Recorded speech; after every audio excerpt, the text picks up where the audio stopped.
BJP या कांग्रेस, इस बार निकाय और पंचायत चुनाव में बाजी कौन मारेगा?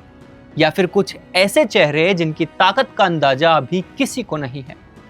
क्या भजन लाल शर्मा का संगठन भारी पड़ेगा, या सचिन पायलट और गोविंद सिंह डोटासरा कांग्रेस को नई ताकत देंगे, या फिर हनुमान बेनीवाल जैसे क्षेत्रीय नेताओं का असर कई जिलों का खेल बिगाड़ देगा? लेकिन इन सब के पीछे असली कहानी नेताओं की नहीं है, आरक्षण के उस नए गणित की है जो इस बार पूरे चुनाव का नतीजा बदल सकता है। नमस्कार, मैं हूं निखिल और राजस्थान की राजनीति में एक बहुत बड़ा बदलाव दस्तक देने जा रहा है। पहली बार ऐसा होने वाला है जब निकाय और पंचायत चुनावों में ओबीसी आरक्षण का फैसला पुराने जनगणना के आंकड़ों से नहीं, बल्कि 76 लाख परिवारों के ताजा सर्वे के आधार पर होगा। यानी इस बार सिर्फ उम्मीदवार नहीं बदलेंगे, कई जगह पूरा चुनावी समीकरण बदल सकता है। लेकिन कहानी सिर्फ यहीं तक सीमित नहीं है। एक तरफ सरकार आरक्षण का नया फॉर्मूला तैयार कर रही है, तो दूसरी तरफ कांग्रेस भी चुनाव से पहले अपने नेताओं और कार्यकर्ताओं को खास ट्रेनिंग देने में जुट चुकी है। यानी सत्ता भी तैयार है और विपक्ष भी। ऐसे में सवाल यही है कि आखिर आने वाले दिनों में राजस्थान की राजनीति किस करवट बैठने वाली है। अब आइए पूरी कहानी शुरू से समझते हैं। सबसे पहले बात उस सर्वे की है जिसने पूरी राजनीतिक चर्चा बदल दी है। रविवार देर रात प्रदेश भर में चल रहा ओबीसी सर्वे पूरा हो गया। यह कोई छोटा सर्वे नहीं था। राजस्थान के शहरों से लेकर गांवों तक करीब 76 लाख परिवारों से जानकारी जुटाई गई। अब ओबीसी राजनीतिक प्रतिनिधित्व आयोग इन आंकड़ों का विश्लेषण करेगा और 5 अगस्त से पहले अपनी अंतिम रिपोर्ट राज्य सरकार को सौंप देगा। इसके बाद सरकार आरक्षण का अंतिम खाका तैयार करेगी और तय कार्यक्रम के मुताबिक 15 अगस्त तक निकाय और पंचायत चुनावों के लिए सीटों का आरक्षण घोषित कर दिया जाएगा। यानी अब चुनाव की सबसे बड़ी तस्वीर अगले कुछ दिनों में साफ होने वाली है। लेकिन यहाँ एक बात समझना बहुत जरूरी है। लोग अक्सर सोचते हैं कि अगर पूरे प्रदेश में ओबीसी आबादी ज्यादा है तो हर जिले में आरक्षण भी एक जैसा होगा, लेकिन ऐसा बिल्कुल नहीं है। यही इस पूरी कहानी का सबसे बड़ा राजनीतिक गणित है। आयोग के शुरुआती अनुमान के मुताबिक राजस्थान में ओबीसी आबादी करीब 3 करोड़ 80 लाख मानी गई है। इस आधार पर निकायों और पंचायतों में अधिकतम 21% तक सीटें ओबीसी वर्ग के लिए आरक्षित हो सकती है। लेकिन हर नगर निकाय और हर पंचायत में यह आंकड़ा अलग अलग हो सकता है। पर ऐसा क्यों? क्योंकि जहां अनुसूचित जाति यानी एससी और अनुसूचित जनजाति यानी एसटी की आबादी ज्यादा होगी, वहां ओबीसी आरक्षण का प्रतिशत अपने आप कम हो जाएगा ताकि कुल आरक्षण तय सीमा के भीतर रहे। मतलब अगर किसी नगर निकाय में एससी और एसटी की आबादी मिलाकर 35% है, तो वहां ओबीसी को अधिकतम करीब 15% सीटें ही मिल पाएगी। यानी इस बार चुनाव सिर्फ जाति समीकरण से नहीं, बल्कि स्थानीय आबादी के वास्तविक आंकड़ों से तय होगा। और यहीं से राजनीतिक दलों की मुश्किलें भी शुरू होती है, क्योंकि अब पुराने चुनावी फॉर्मूले हर जगह काम नहीं करेंगे। अब आप जरा जिलों की गणित भी समझिए। सर्वे के शुरुआती आंकड़ों में जयपुर सबसे आगे है। यहाँ करीब 5,44,000 ओबीसी परिवारों का डाटा जुटाया गया है। इसके बाद सीकर में करीब 3,75,000, जोधपुर में लगभग 3,58,000 और झुंझुनू में करीब 3,33,000 परिवार इस सर्वे का हिस्सा बने हैं। यानी सबसे ज्यादा नजर अब इन्हीं जिलों पर रहने वाली है। प्रारंभिक अनुमान ये भी है कि जयपुर नगर निगम में करीब 31 वार्ड ओबीसी वर्ग के लिए आरक्षित हो सकते हैं।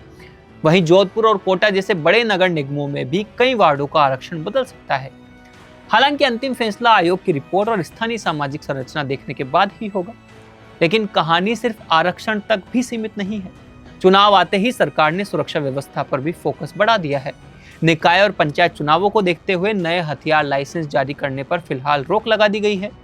और इतना ही नहीं, अगस्त महीने से पुराने लाइसेंस धारकों के हथियार जमा कराने की प्रक्रिया भी शुरू की जाएगी। राजस्थान में करीब 2.25 लाख हथियार लाइसेंस पंजीकृत है और सबसे ज्यादा लाइसेंस उदयपुर जिले में है। और सरकार का साफ संदेश है कि चुनाव के दौरान कानून व्यवस्था पर कोई समझौता नहीं होगा।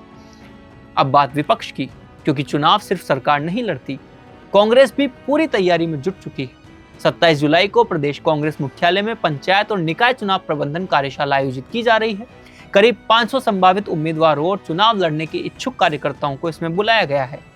लेकिन सवाल यह है कि सिर्फ एक कार्यशाला से आखिर क्या होगा? अब असल कहानी इसके पीछे छिपी है। कांग्रेस अपने कार्यकर्ताओं को सिर्फ भाषण देना नहीं सिखा रही, उन्हें बूथ मैनेजमेंट, मतदाता सूची की जांच, जनसंपर्क, प्रचार अभियान, माइक्रो लेवल चुनाव प्रबंधन और चुनावी रणनीति की ट्रेनिंग भी दी जाएगी। और यही प्रशिक्षित कार्यकर्ता बाद में अपने अपने जिलों और पंचायतों में बाकी कार्यकर्ताओं को भी प्रशिक्षित करेंगे। यानी कांग्रेस भी इस बार बूथ से लेकर पंचायत तक अपना संगठन मजबूत करने की पूरी कोशिश कर रही है। इस कार्यशाला में प्रदेश कांग्रेस अध्यक्ष गोविंद सिंह डोटासरा, नेता प्रतिपक्ष टीकाराम जूली, पूर्व विधानसभा अध्यक्ष डॉक्टर सीपी जोशी और संगठन के राष्ट्रीय उपाध्यक्ष कुणाल बनर्जी भी कार्यकर्ताओं का मार्गदर्शन करेंगे। यानी तस्वीर बिल्कुल साफ है। एक तरफ सामाजिक आंकड़ों के आधार पर नया आरक्षण तय कर रही है, दूसरी तरफ विपक्ष संगठन को चुनावी मोड में ले जा चुका है। और इसी वजह से इस बार का निकाय और पंचायत चुनाव सिर्फ स्थानीय चुनाव नहीं रहने वाला, यह आने वाले विधानसभा चुनावों की दिशा भी तय कर सकता है। अब आखिरी सवाल, क्या नया ओबीसी आरक्षण राजस्थान की स्थानीय राजनीति का पूरा गणित बदल देगा?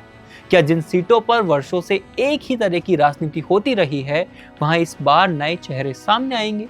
और सबसे बड़ा सवाल यह है कि क्या राजनीतिक दल बदले हुए सामाजिक समीकरण के हिसाब से अपने उम्मीदवार चुन पाएंगे या फिर पुराने फॉर्मूले पर ही चुनाव लड़ेंगे?